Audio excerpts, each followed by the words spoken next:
Bienvenidos a esta nueva edición de Historias de la Mar del Plata Soñada en su 20ª temporada con una charla que tiene que ver con memoria de los barrios, pero tiene que ver con la mirada desde el arte.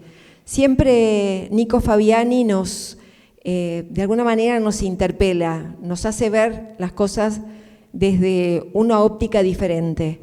Es magíster en Historia del Arte, profesor de la universidad, con una enorme trayectoria, y cada vez que tiene una charla aquí en el museo en Villa Mitre, nos vamos con esa sensación de haber aprendido o haber visto las cosas desde otro ángulo. Así que no voy a hacerla más extensa, solamente agradecerles a todos los que han venido y los voy a dejar en compañía de Nicolás Luis Fabiani. Muchas gracias, Patricia. Como siempre, muy agradecido de poder concurrir a este ciclo, que ya tiene varios años y que realmente es un ciclo importante para la ciudad de Mar del Plata y para los turistas también, porque ayuda a comprender un poco esta ciudad. Yo no sé si voy a ayudar a comprender la ciudad hoy.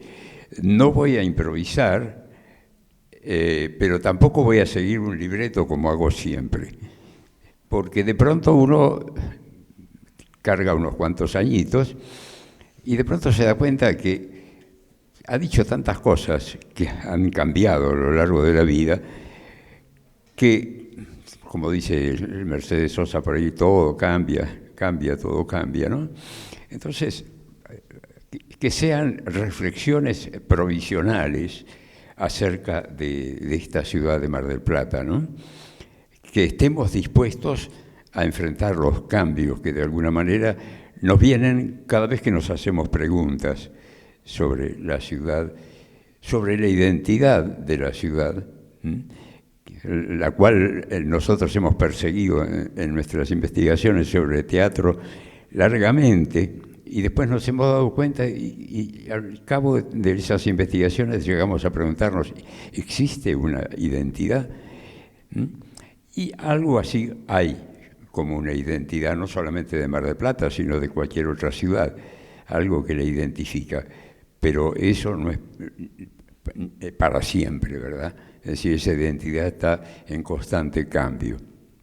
Así que de alguna manera ese cambio está en el propio título acá, es decir, blanco y negro y color. Muchas imágenes que vamos a ver están en blanco y negro. Algunas las están recuperando y las están logrando colorear, con procedimientos que desconozco, pero me tienen admirado. Pero vayamos directamente a los temas, ¿no? ¿Cómo podemos apreciar Mar del Plata? Como era, casi no podemos, solo en fotografías en blanco y negro. Como es, casi podemos, dentro de los límites de nuestras percepciones, de nuestras experiencias, de nuestra cultura, de nuestros propios valores, y aún de aquello que nos permiten percibir cómo es. Tan grande es el cambio en nuestra ciudad. ¿Y cómo será? Allí dejo la pregunta abierta y verán ustedes qué respuesta pueden encontrar. Voy a empezar con esta imagen de Gustavo Doré, que ilustró la Divina Comedia de Dante Alighieri. Esta es la ilustración para el primer canto. Hallábame a la mitad del camino de nuestra vida, cuando me vi en medio de una oscura selva, fuera de toda senda recta o conocida, como dice también el texto, ¿no? Es decir, empezamos por el infierno, o sea, vamos a empezar por ese lado oscuro, y vamos a tratar de llegar a donde llegó Dante también, ¿verdad? Es decir, a ver la luz del paraíso, ¿no? Pero lo primero que me tocó observar en estos días fue precisamente el infierno. De pronto me encuentro en la calle La Madrid, que es esta que ustedes ven acá, y de pronto me encuentro con que esta casita de mi aquella que fue mi profesora de piano, se vendía. Hoy ya está casi demolida, si no del todo. Seguí un poco más adelante, días después, y llegué hasta casi la calle Garay, y allí me encontré con que esta es la casa de mis tíos. Yo pensé que se iba a salvar. No se salva tampoco. Está allí mi sobrina segunda, y todavía no hablé con ella, pero me sorprendió ver que la casa de ellos también se vende. Claro, porque también se vende la que ustedes ven acá al costado derecho. Esta casa también. O sea que prácticamente todo eso que ustedes ven ahí en ese recuadro, todo eso es lo que se está vendiendo ya, y se ha comenzado por demoler esta casita que estaba acá. Esto está en la Madrid, Castelli, Garay, y ahí está Santa Paula, la Villa Santa Paula de aquel que fue nuestro gobernador, Dardo Rocha, justamente. Así que fíjense en qué lugar piensan transformar todo esto en quién sabe qué. Así que esto para mí fue, diríamos, este comienzo del infierno, ¿no? Bueno, y esta es, diría, como el tango, la casita de mis viejos, que está ahí nomás, muy cerquita. En blanco y negro. Hay algunas modificaciones actuales, pero ahí está. Espero que siga estando. Bueno, y vamos al paisaje ahora, vamos a directamente meternos en el tema de hoy. Paisaje natural, paisaje urbano. Esto que de alguna manera tenemos que enfrentar hoy en día, es decir, la aparición tan elocuente, ¿no?, del paisaje urbano, que prácticamente hoy en día está directamente oscureciendo el paisaje natural. Ahí tenemos, pero también tenemos que ir un poco a hacer de historia, ¿verdad? Ahí tenemos un cubículo, un dormitorio de la antigua ciudad de Bosco Reale, alrededor del siglo I a.C., y como ven ustedes en la imagen que está a la derecha, tenía pocos aventanamientos, se ve una ventana en el fondo nada más, y entonces pintaban ya la ciudad, la urbe, es decir, el espacio construido, como ustedes lo ven en la fotografía de la derecha, ¿verdad? Es decir, ya empezaban a tomar conciencia de ese paisaje urbano al que nos vamos a ir acercando de a poco hoy. También en el caso de Giotto, ya en la Edad Media, comienza a aparecer la presencia de la ciudad de esta manera que ustedes pueden ver, ¿no? Es decir, la ciudad la vemos ahí en una forma no realista, digamos, más vale simbólica, que es lo que planteaba Giotto, digamos, para establecer allí ese plano de los santos y el plano humano y el plano del espacio construido. Todavía no es un paisaje importante la ciudad, pero ya va cobrando fuerza la representación de ese paisaje.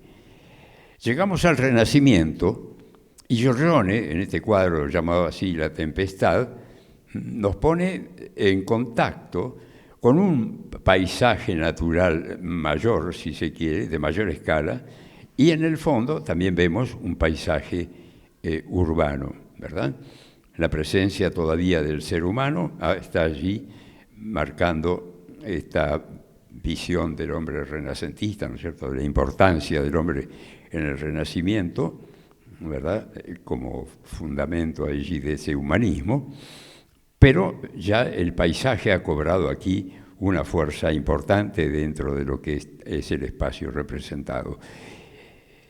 Con el barroco y la influencia de los pintores del norte, vemos cómo el paisaje aquí adquiere una presencia muy fuerte, tan fuerte que el ser humano queda reducido, ahí lo ven ustedes, la presencia de los seres humanos, a una presencia casi invisible, si ustedes quieren decirlo de alguna manera.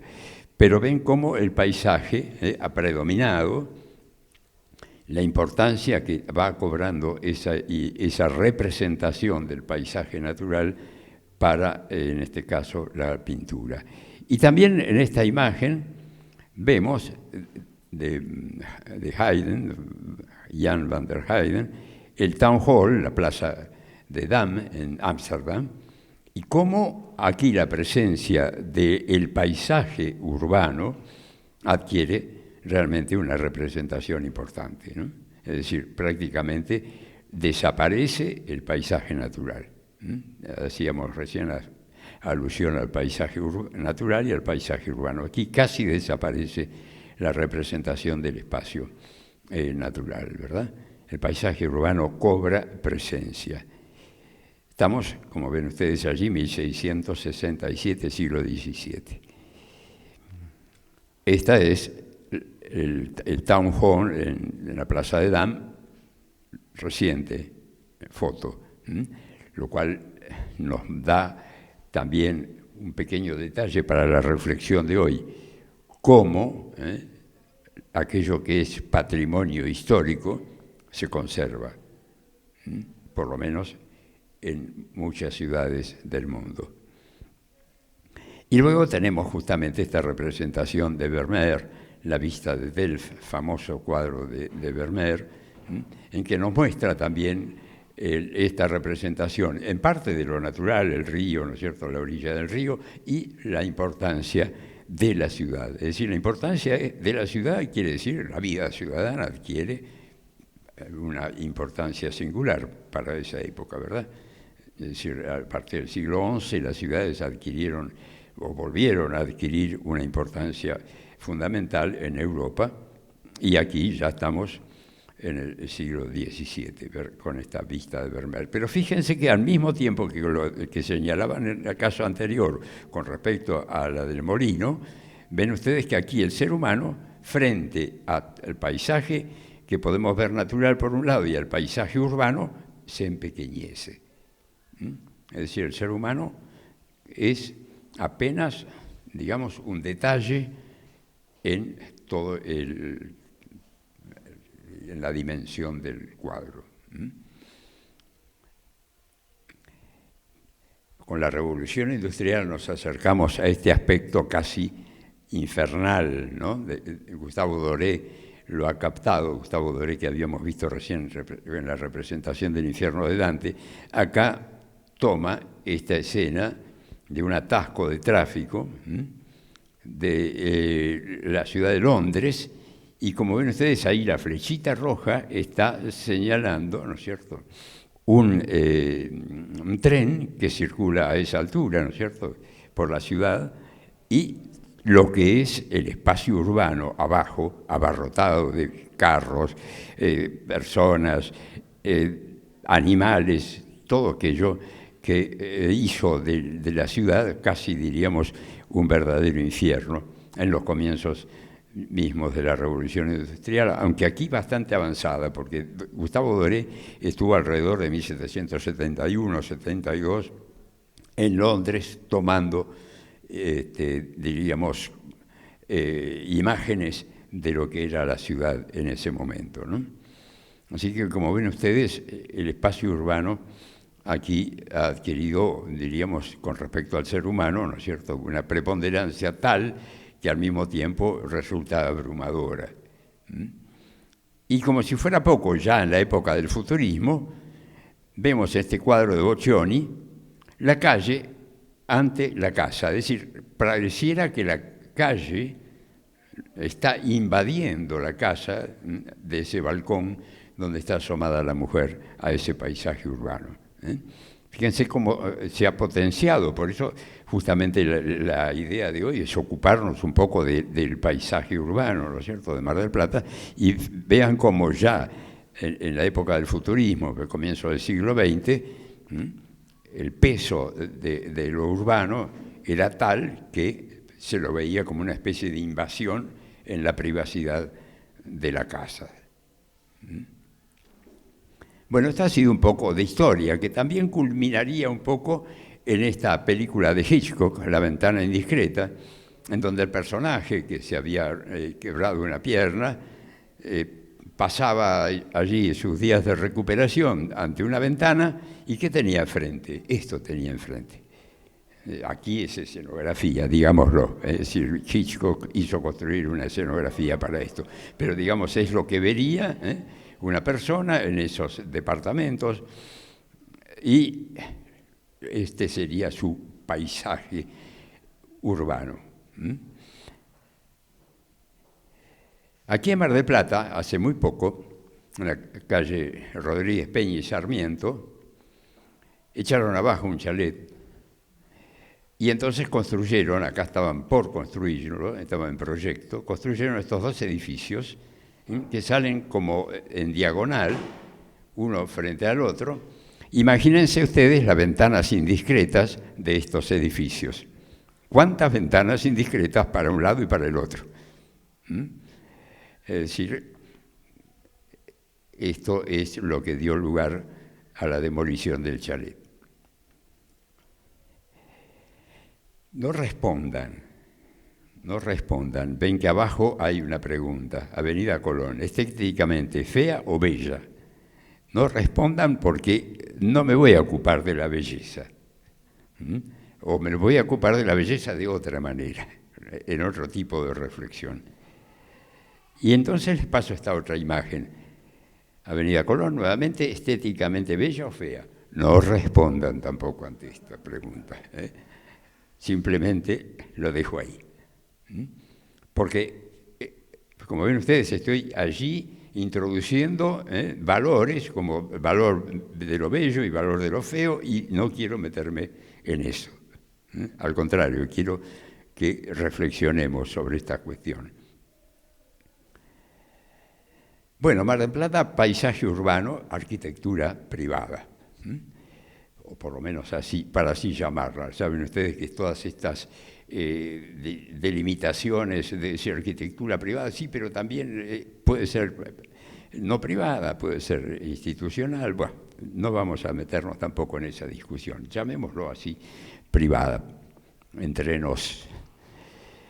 Bueno, ahí tienen arquitectura privada de la Mar del Plata de comienzos del siglo XX. Por un lado tenemos la villa del presidente Quintana, desaparecida, en un estilo vasco, y luego la villa Normandí, del arquitecto Gastón Malet. Después vamos a hablar un poquitito más de esta otra, pero ven, dos estilos diferentes. Por eso les decía, qué complicada la ciudad entonces. ¿Cuál es la identidad de la ciudad? ¿El estilo vasco o este otro estilo? Ya vamos a hablar del otro estilo. Pero Gastón Malet era un arquitecto francés. Así que ya tienen allí un dato. Esa era la Mar del Plata, diríamos, turística. La Mar del Plata de todo el año tenía otras características. Hubo Casillas, en donde hoy está la playa Bristol, había Casillas. Después se empezaron a construir estas así llamadas casas chorizo, llamadas así, de alguna manera tenían una galería, ¿no? Es decir, hay una amplia historia sobre esto, una galería con piezas una tras otra, como se ve acá. Esta hasta hace muy poco estaba en pie, y bueno, era un espacio, digamos, de aireación, de jardín, llamémoslo así, y otras ya un poco más evolucionadas, si ustedes quieren, sobre el frente municipal y directamente ocultando, aquí habría un zaguán seguramente, ocultando el resto, si hubiera habido o no el resto del lugar ajardinado que teníamos en las otras, ¿verdad? Mar del Plata, paisaje urbano, arquitectura institucional y pública. Pasemos ahora. ¿Qué tenemos acá? Bueno, institución, iglesia, la iglesia de Santa Cecilia, institución, la municipalidad, la primera municipalidad, con su crestería, en fin, y el primer Banco Nación, ubicado allí mismo donde hoy está el Banco Nación, de un estilo académico, la escuela número 1, todo aquello que de alguna manera ocupó el lugar que estaba, digamos, destinado al centro fundacional de Mar del Plata. Tenemos paisaje urbano, paisaje natural y una experiencia somatoestética y cultural. Y ahí pongo esta palabreja somatoestética, que después vamos a hablar un poquitito más de esto, ¿no? Pero somatoestética, ya ven ustedes ahí algo que nos habla de somato, cuerpo, y de estética, que ya vamos a ver un poquitito más adelante también a qué se refiere esto, ¿no? Pero, por un lado, entonces, esto, experiencia corporal y estética, y por el otro lado, experiencia cultural. Un enfoque, ahí tengo, aistesis, tienen ustedes la palabra escrita arriba. Aistesis dio origen a la palabra estética a través del trabajo de un filósofo alemán, y esa aistesis tenía como significado todo aquello que llega a nosotros a través de nuestros sentidos. Entonces yo allí me alejo un poco de lo que es la disciplina estética, en la cual trabajé 30 años, pero que se la considera una disciplina filosófica, y me meto en este otro aspecto, en el biopsicológico. Es decir, en donde nos atenemos más a los procesos perceptivos, como dice allí en la imagen, ¿verdad?, que a las elucubraciones a la que derivó la estética filosófica, que fue fundamentalmente elucubraciones en torno a la belleza, en torno a la fealdad, para terminar en una afirmación de Umberto Eco, que en un momento dado dice, bueno, en definitiva yo digo que la belleza es, diríamos, algo que es relativo, o sea, no existe la belleza como tal, como la belleza ideal, es una cosa relativa. Lo dejamos ahí por ahora y seguiremos reflexionando al respecto, pero la aistesis y la somatoestética va muy ligada a este enfoque biopsicológico, en donde entra en juego los procesos perceptivos de nuestro cuerpo y aquellos procesos perceptivos que tienen lugar aquí, en nuestros cerebritos, ¿verdad?, que son sumamente complejos. Y el paisaje cultural, el subsistema cultural, ¿no? Allí tenemos paisaje natural, paisaje urbano. En el paisaje natural tenemos los jardines, es decir, aquello donde intervino la mano del hombre, ¿verdad? Ya dejó de ser tan natural por la intervención de la mano del hombre y dio lugar a procesos creativos. Y al otro paisaje urbano, que también tiene que ver con la introducción de la mano del hombre en la construcción de edificios y también tiene que ver con los procesos creativos. O sea, por un lado lo biopsicológico y por el otro lado lo cultural. Por eso, cuidado cuando decimos es bello, es lindo, me encanta, si nos estamos refiriendo a lo biopsicológico o nos estamos refiriendo a lo cultural. Somatoestética, ¿no? Y esto habla también de otro enfoque que vengo trabajando desde hace años, un enfoque sistémico, es decir, considerar procesos biopsicológicos, considerar cuestiones culturales y, ¿por qué no?, considerar cuestiones económicas y cuestiones políticas. Eso tiene que ver con lo sistémico, es decir, un sistema está constituido por componentes que se relacionan entre sí, no están totalmente aislados. Es decir, lo político puede tener que ver con lo biopsicológico, lo económico con lo cultural, casi lo sabemos, casi es una obviedad, ¿verdad? Pero a veces nos engolosinamos con un enfoque puramente biopsicológico, puramente cultural, puramente económico o puramente político y nos olvidamos de los otros componentes y las relaciones que se establecen entre ellos, relaciones que son sumamente significativas. Fíjense, originaria población pampa que habitó Mar del Plata cerca de 1860.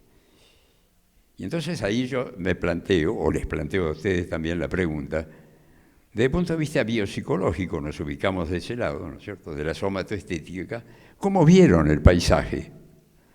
¿No? Yo casi no me puedo imaginar cómo vieron el paisaje mis abuelos. Imagínense ellos, que por otra parte tenían otra cultura. Y estaban pisando el mismo piso que estamos pisando nosotros, prácticamente, ¿no? Entonces, ahí entran en juego todos estos procesos biopsicológicos que, como insisto, son sumamente importantes y sumamente complejos. Todavía poco sabemos acerca de qué pasa en nuestro cerebro. Sí, perdón, apareció algo que es la neuroestética, pero ahí yo me separé y planteo esto de la somatoestética porque la neuroestética se ocupó demasiado por el cerebro. Y el cerebro es un órgano más de nuestro cuerpo. También tenemos estómago. Si nos da un ataque al hígado, puede arruinarnos un concierto y tendremos que huir del concierto, porque el soma se metió con el cerebro y nos arruinó el concierto, ¿verdad? Entonces, neuroestética, por ahí empecé yo también, pero luego seguí por este lado de la somatoestética, ¿verdad? Que tiene que ver con el cuerpo como una totalidad sensible y deberíamos agregar también emocional. Bueno, el famoso mural de Fausto Copini, tantas veces visto, tantas veces mostrado, inclusive yo estoy ya cansado de mostrarlo, pero voy a esto. Ese fragmento del paisaje de Copini nos muestra el paisaje cultural, es decir, la introducción allí del saladero, la introducción allí de la mano del hombre dentro de lo que era un paisaje natural.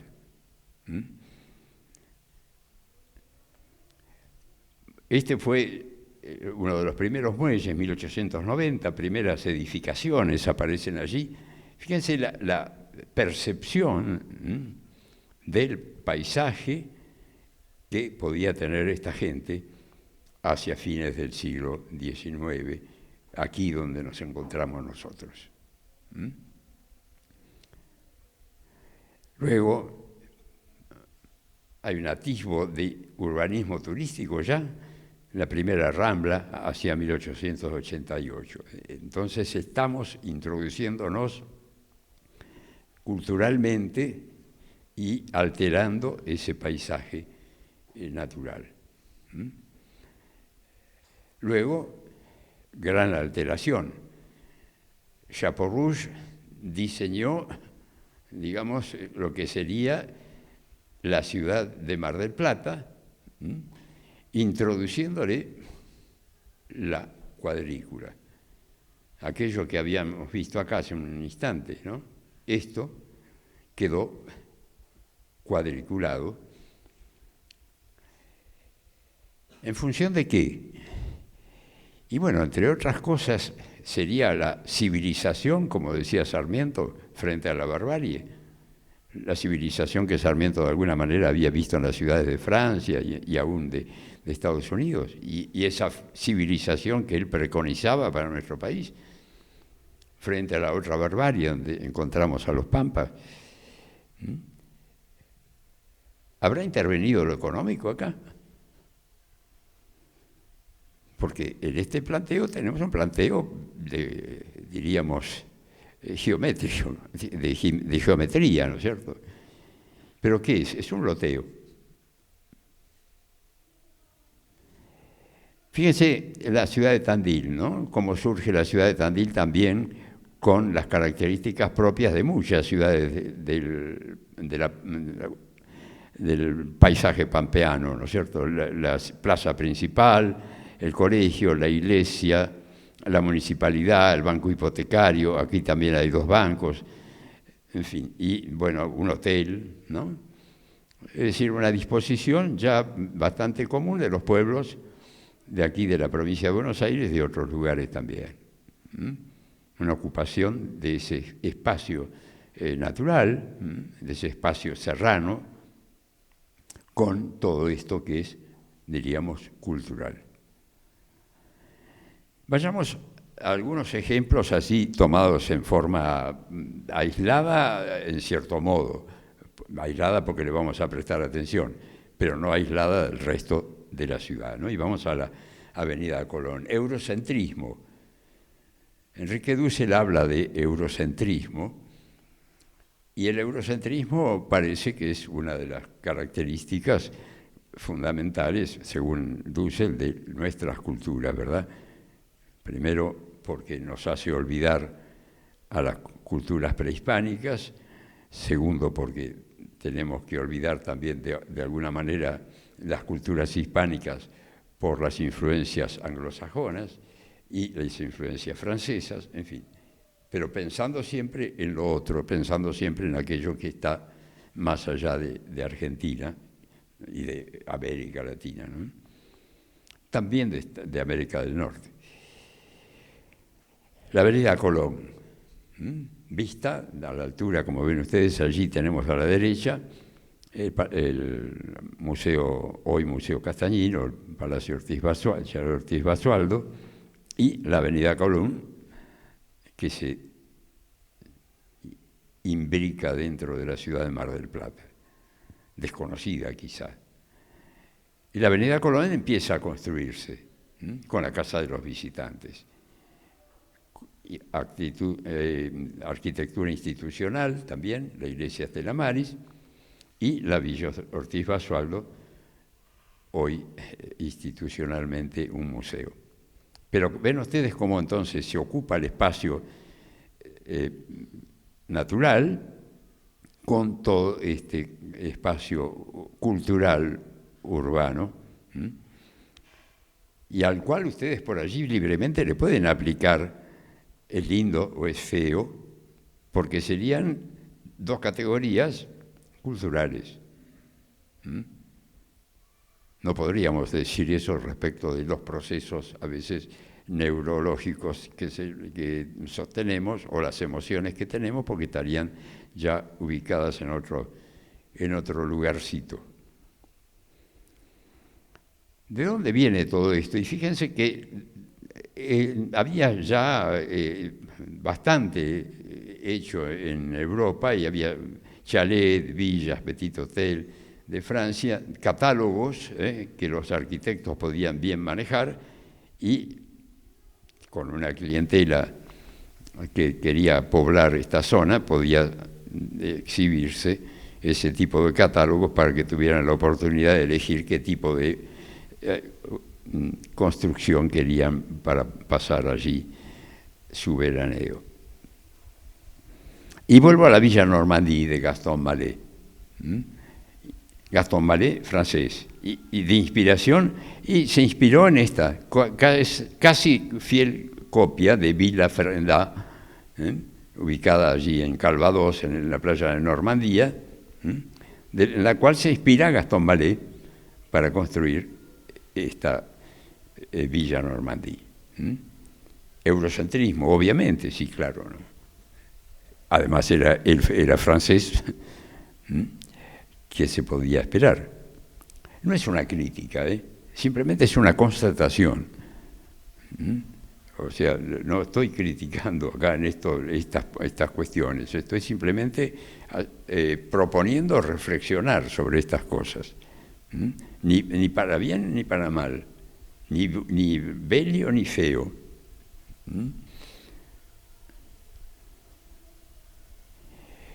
Calle Sarmiento, ahí tienen ustedes lo que sería el lugar donde está el pasaje Aldrey y la antigua terminal, y la Avenida Colón.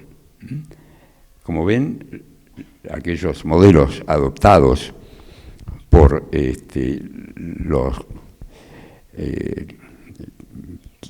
que habitaban o que fueron a habitar esta zona, ¿no?, con sus casas veraniegas, fueron ocupando todos estos terrenos en una posición, diríamos, privilegiada entre Colón y la costa, lo vamos a ver ahora. Fíjense la ciudad de Trouville, norte de Francia, ¿no? La ciudad de Trouville, ahí en el norte de Francia, tiene la suerte de que todavía esto está presente. Patrimonio de la ciudad. Esto ya no existe.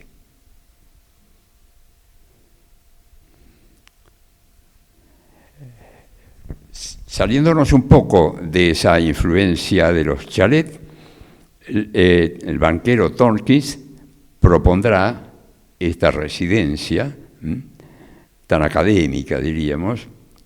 La obra es del arquitecto Carlos Normand, de este palacete, que está ubicado,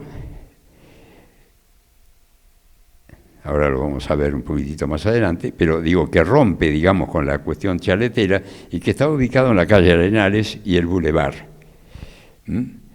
Hoy en día desaparecido, ya hace bastante tiempo, ¿no?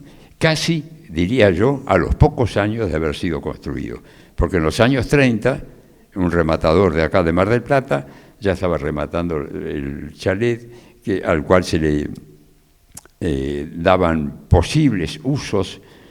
El único uso que se le dio fue demolerlo. Bien, y allí tienen ustedes la otra parte, ¿no es cierto? Lo que de Colón hacia la costa, que tenemos como en culminación, digamos, un hito en el paisaje, el Torreón, y por el otro lado, como otro hito ya característico también, la Villa Ortiz Basualdo. Por acá se ve la casa de las hermanas Unzué, una de las casas de las hermanas Unzué. Y, por supuesto, acá el paseo diseñado por el paisajista francés Thais.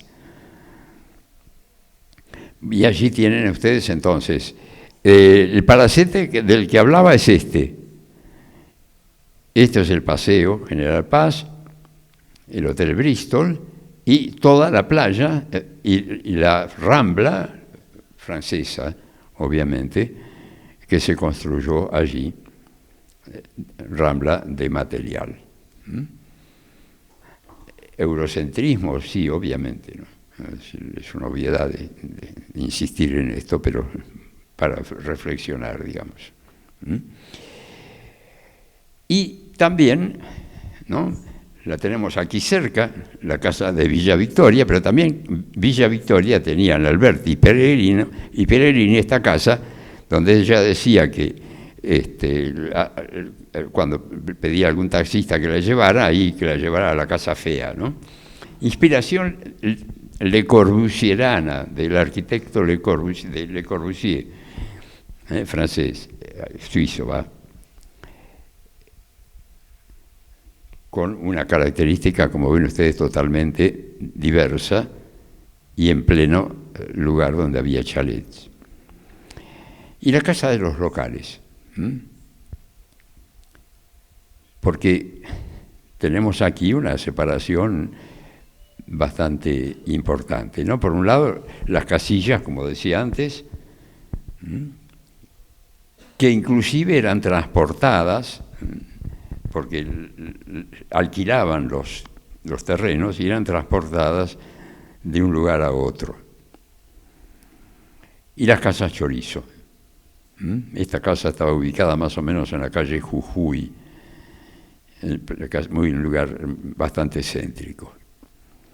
Y las que hemos visto anteriormente, la casa que ustedes ven acá, Casa Chorizo, subsiste aún, está en el barrio de Los Troncos, y son de los ejemplares que quedan de aquellas construcciones de la población permanente aquí en Mar del Plata, ¿no?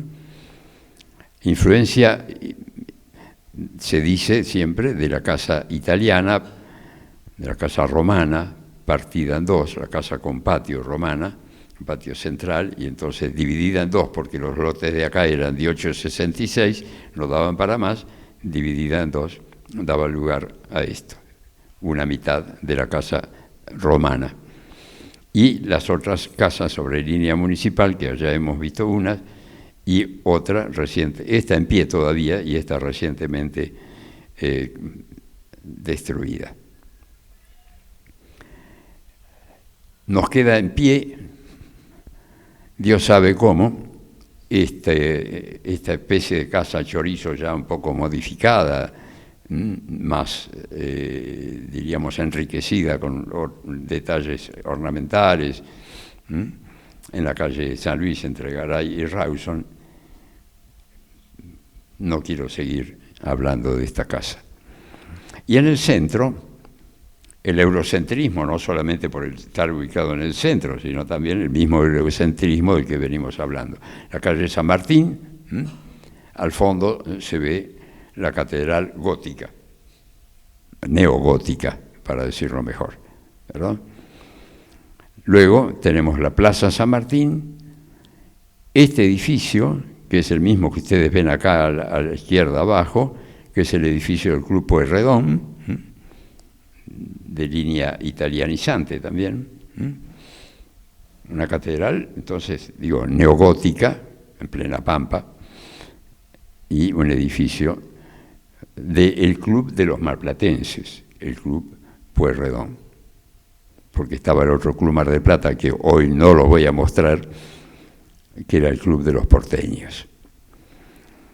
Y luego, esta arquitectura céntrica tiene aquí dos elementos, como son la municipalidad y como es el Teatro Colón, de influencia española, morisca inclusive, y la municipalidad ya reformado el edificio, porque ahí lo tienen en su primer estampa y en su segunda, y luego en su tercera, la actual. Y en esto me voy a detener un pequeño momento. Alejandro Bustillo, Municipalidad de Mar del Plata, 1938. Y me voy a detener un momento nada más, alguna vez lo he tomado como tema, ¿no?, el de Alejandro Bustillo, pero me voy a detener nada más que un momento. Ecléctico, vamos a ver por qué, eurocéntrico, ya se imaginarán ustedes por qué también. Palacio de Versalles, ¿cómo? ¿No es el casino esto? No, es el Palacio de Versalles.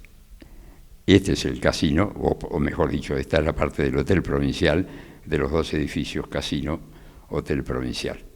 Alejandro Bustillo se inspiró, obviamente, en el Palacio de Versalles. Pero lo interesante es lo que vino después. Porque fíjense ustedes que tuvo descendencia esta irrupción de lo versallesco bustillano, y el Hotel Hermitage siguió un poco esa línea, y abajo el Hotel Antártida y Tierra de Fuego también siguieron un poco esa línea, ahora la vamos a ver un poco mejor, que todavía se conserva. Lo que está detrás mejor no se conservara, que es el Bristol Center.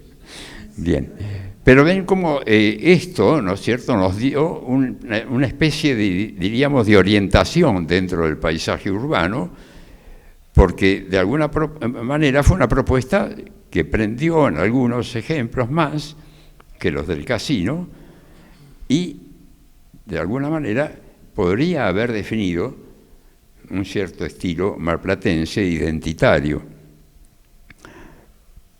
Pasando el Hotel Hermitage, también hay otros edificios de departamento, también dentro de este mismo estilo, y algunos, antes del Hotel Hermitage, también en la esquina de Rivadavia y Buenos Aires, como ven ustedes, de los famosos alfajores, este edificio de departamentos que también se inspiró en esa misma idea arquitectónica.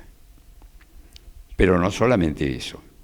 San Martín y Entre Ríos, una serie de departamentos y edificios comerciales, también inspirados en esta línea, en esta descendencia que de alguna manera se había, digamos, orientado un poco en esta decisión de tomar Versalles como ejemplo por Bustillo. el edificio de Colón, hoy modificado un poco, Colón y Buenos Aires, también siguió esta misma línea, y algunos edificios de Colón, Colón y Tucumán, no tanto este, pero sí el que le sigue, también inspirados de alguna manera en esa línea, en esa descendencia de Bustillo, ¿no? Pero dije ecléctico, lo llamé ecléctico a Bustillo, ¿no? No es ninguna mala palabra, por supuesto, pero el ecléctico Bustillo también nos ha dejado, junto con el arquitecto Dates, esta Villa Devoto de Brown y Buenos Aires. Y tanto el eclecticismo de Bustillo, que podemos seguirlo en nuestro país, por ejemplo, en el Banco Nación, en la plaza... se me fue, la plaza de Buenos Aires, la plaza central de Buenos Aires, la Plaza de Mayo. En la Plaza de Mayo de Buenos Aires, el Banco Nación, clásico, parece un templo griego de Alejandro Bustillo, y por supuesto, allá en el lejano sur, el Yau Yau, también de Bustillo. Por eso ecléctico, es decir, se movió en distintos estilos. Y lo hizo con total libertad.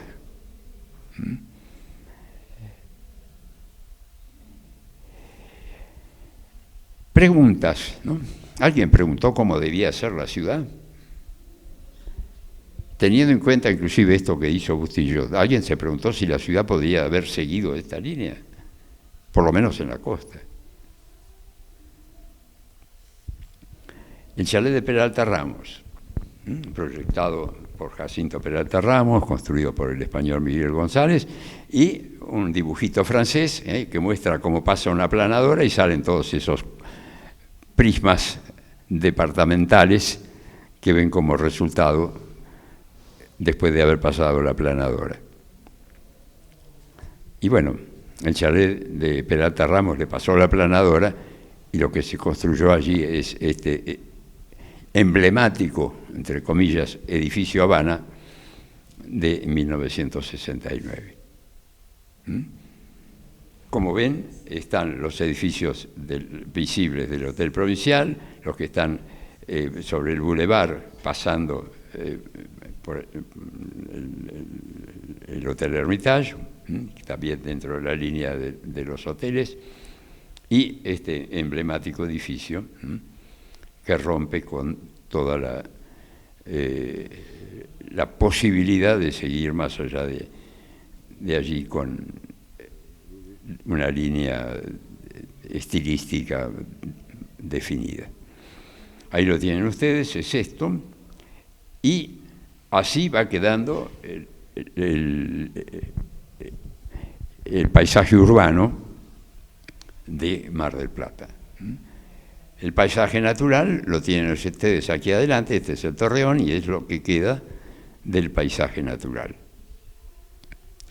Estoy cansado de oír en documentales que veo sobre las ciudades, ¿no es cierto?, la armoniosa relación entre el paisaje natural y el paisaje urbano, los ríos de Esmeralda y no sé cuántas metáforas más y comparaciones que son tan generales que uno dice, ¿a quiénes le están hablando de esto? ¿De qué nos quieren convencer?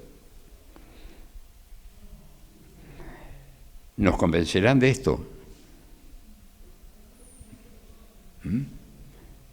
Es decir, ¿dónde quedó el paisaje natural? Esto está tomado del edificio del Banco Provincia, ¿no? Esta foto. ¿Dónde está el mar del Plata? Y este es el paisaje urbano que enfrentamos. Según escuchaba hoy justamente en uno de esos documentales, hay que adaptarse. Hay que adaptarse.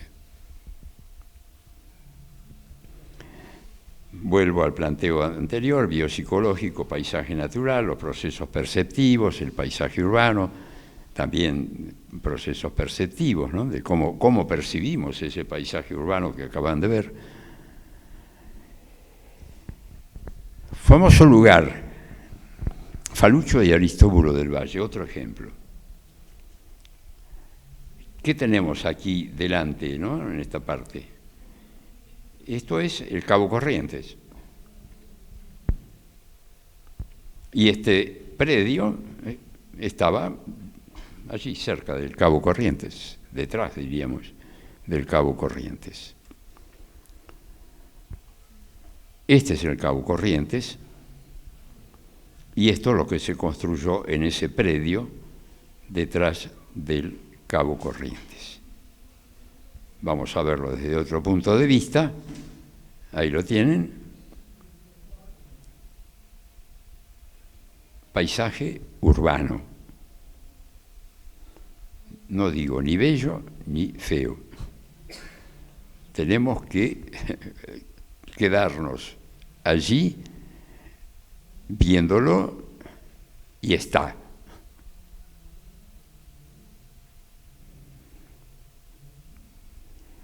Allí lo tienen ustedes, y allí tienen lo que era, digamos, una de las estribaciones, si no me equivoco, del sistema de Tandilia, que era el Cabo Corrientes, ese montoncito de piedras característico del paisaje natural, ¿no?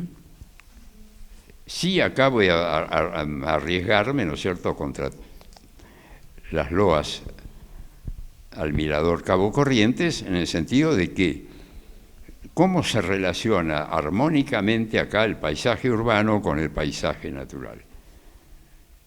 ¿Qué distinguimos acá? ¿Dónde está el Cabo Corrientes? Y el Cabo Corrientes, si lo ven de lejos, esto también desde otro punto de vista, el Cabo Corrientes está acá. Pero el Cabo Corrientes es esto.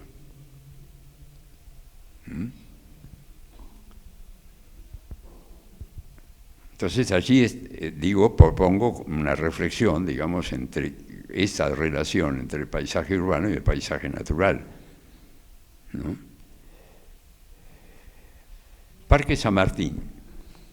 En este predio se construyó el Parque San Martín. Yo diría que parque es lo que le falta a Mar del Plata, ¿no?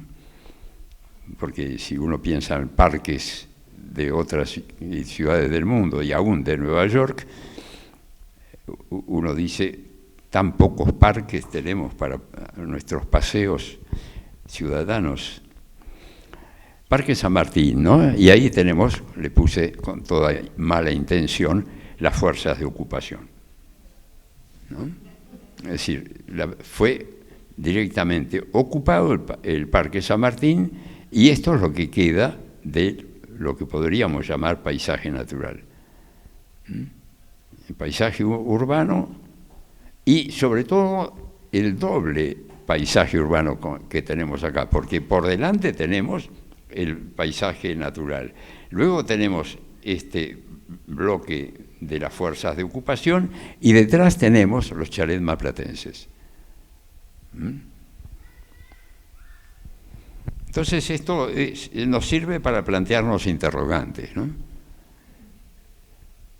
Esto está, y aquí tomé una foto así con cámara enfática justamente a propósito para que se vea, digamos, la presencia, ¿no?, imponente de estas arquitecturas que constituyen este paisaje urbano.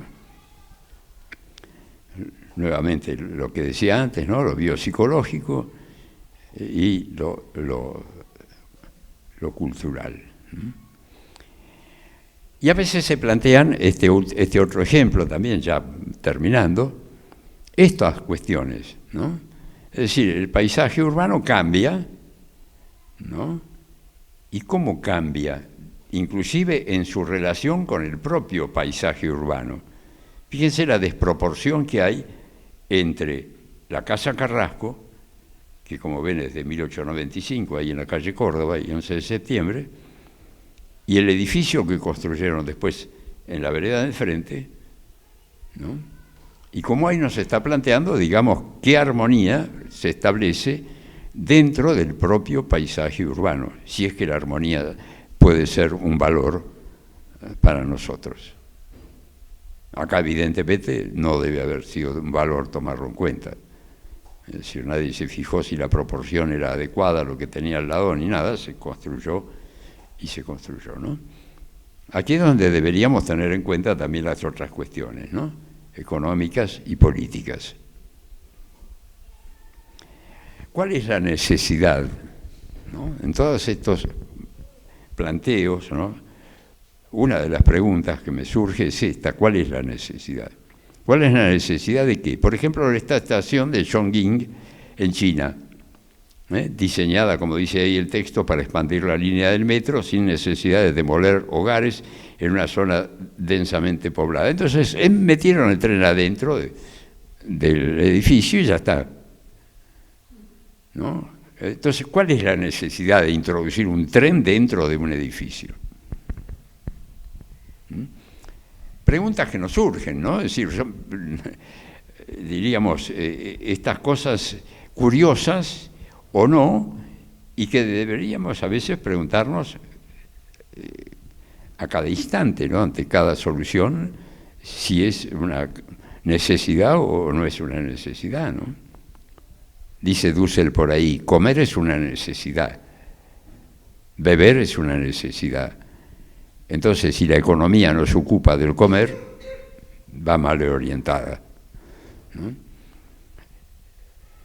Mar del Plata, paisaje urbano. ¿Cómo viviremos? Pregunta somatoestética, digo. ¿Cómo viviremos? ¿No?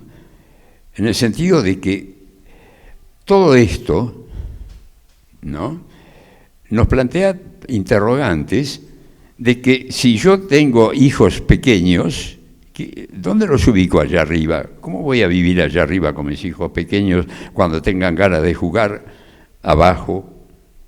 ¿No?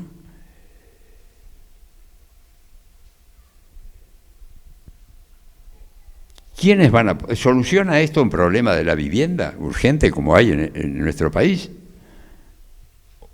Otra pregunta que, bueno, obviamente tiene una respuesta también muy obvia, porque en el lugar que está ubicado esto a nadie le va a importar solucionar un problema de vivienda, ¿no?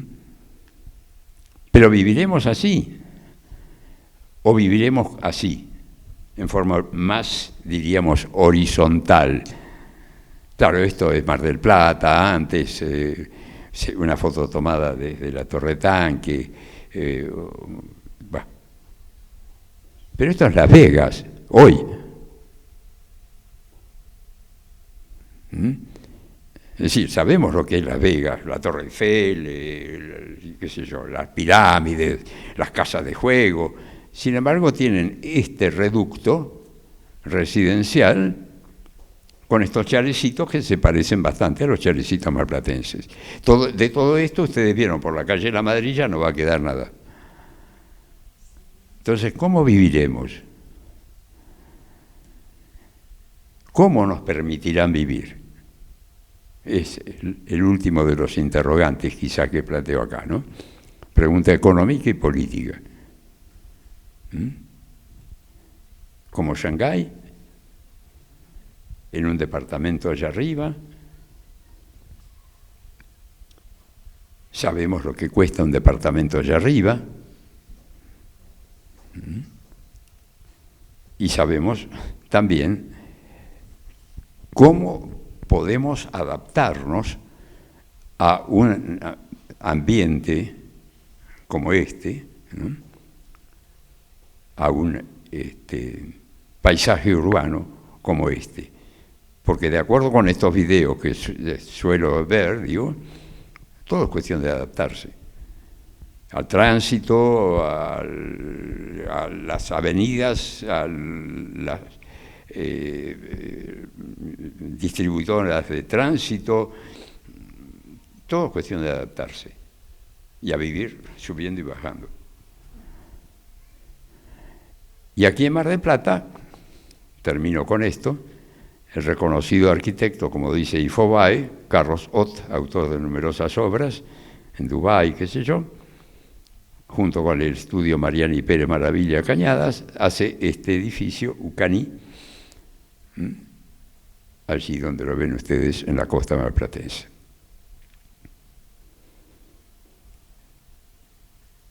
Fíjense el entorno construido y observen esta construcción que aparece allí de pronto surgiendo impetuosa. Bueno, y como no quiero cerrar la exposición de hoy con el infierno, ni mucho menos, quiero cerrar con esto, que es el número 20 de nuestra IS revista digital que acaba de aparecer, y en donde nos planteamos un montón de temas de actualidad y de historia también, que ustedes pueden conseguir en ese sitio www.is-argentina, y que es una revista de difusión cultural que hemos lanzado acá en Mar del Plata, no solamente para Mar del Plata, porque tenemos los datos concretos que está siendo distribuida en el resto del mundo. Así que bueno, esto nos da, diríamos, un poco de optimismo, nos lleva al cielo, en ese cielo azul marplatense, en el que yo veía los aviones que escribían la publicidad en la época de verano.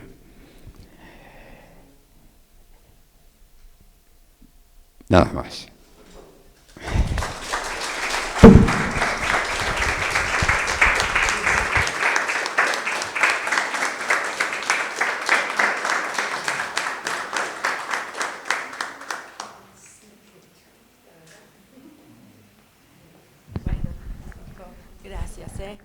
Gracias.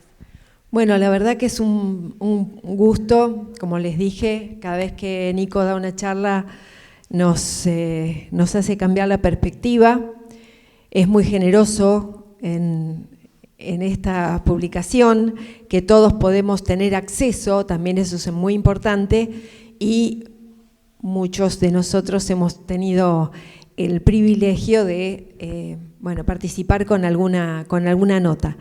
En particular, ahora cuando estaba viendo lo del Cabo Corrientes, en la última presentación o participación que hice, justamente sobre el Cabo Corrientes, y tiene que ver mucho con esto de mirar la historia desde las distintas épocas y haciendo saltos hacia adelante y hacia atrás, y un poco lo que me llevó a la historia del Cabo Corrientes, investigar sobre cómo fue mutando, digamos, y cuál es la importancia, además, porque el Cabo Corrientes fue uno de los lugares elegidos por su posición geográfica y por, según decía y nos contaba, entre otros, Luis Fernando Torquins, cuando estuvo aquí en la Villa Mitre, nos contaba que él tenía la idea, su familia, de que esas corrientes que se encuentran en el Cabo Corrientes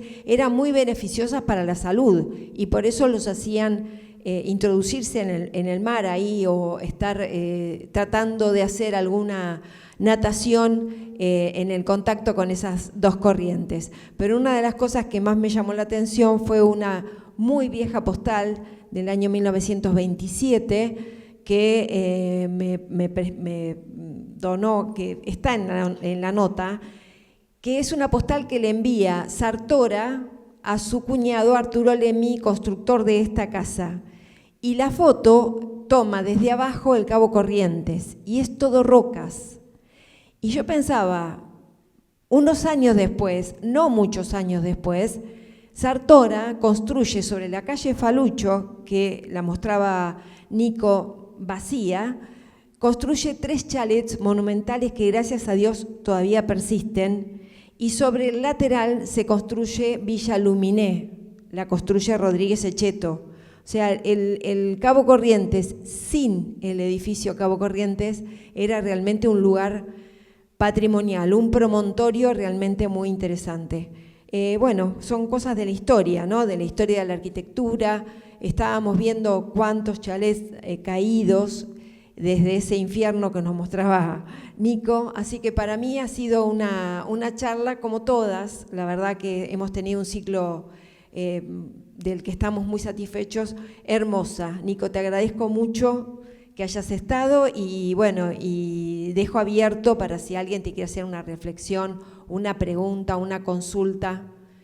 Héctor, como urbanista, que vos siempre haces alusión también a esas casi metáforas, ¿no? Esos cuadros me acuerdo muchos de los cuadros que vos mostrabas de la ciudad como siendo tejida de Baró, ¿no?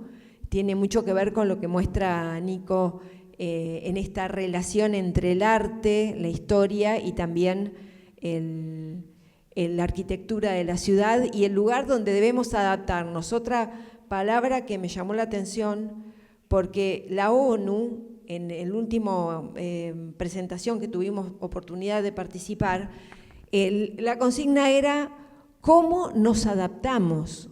Y yo pensaba, es como que somos animalitos de laboratorio, ¿no? ¿Cómo nos adaptamos a esto que está pasando en vez de cómo evitar o tratar de evitar lo que está sucediendo?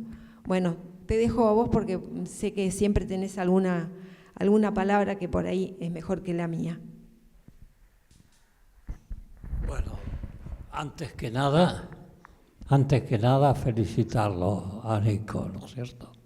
Porque verdaderamente nos hizo una exposición muy rica en las posibilidades de interpretación, el espacio en que vivimos, ¿no es cierto? Y esto me pareció bueno, como siempre, las cosas tuyas, ¿no? La pregunta es, ¿qué va a pasar? Y hoy en día la sociedad,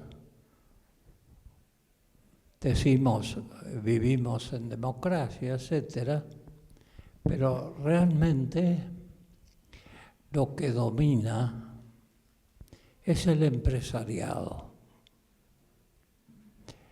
Y cuando uno piensa en un futuro, lo que debemos pensar es casualmente en el futuro que plantea ese empresariado. Por ejemplo, Mar del Plata está creciendo en términos inmobiliarios mucho más que lo que crece su población permanente y su población turística, que todos sabemos que cada vez es menor. Entonces, es decir, es mayor la población permanente, duplica o triplica casi la población turística. Pero yo creo que el futuro está en manos de la empresa. Y esto lo tenemos que verdaderamente reconocer. ¿Cómo se le gana a la empresa? Evidentemente la democracia no tiene capacidad para poner los intereses al servicio de la sociedad. Y esto es para mí un problema clave.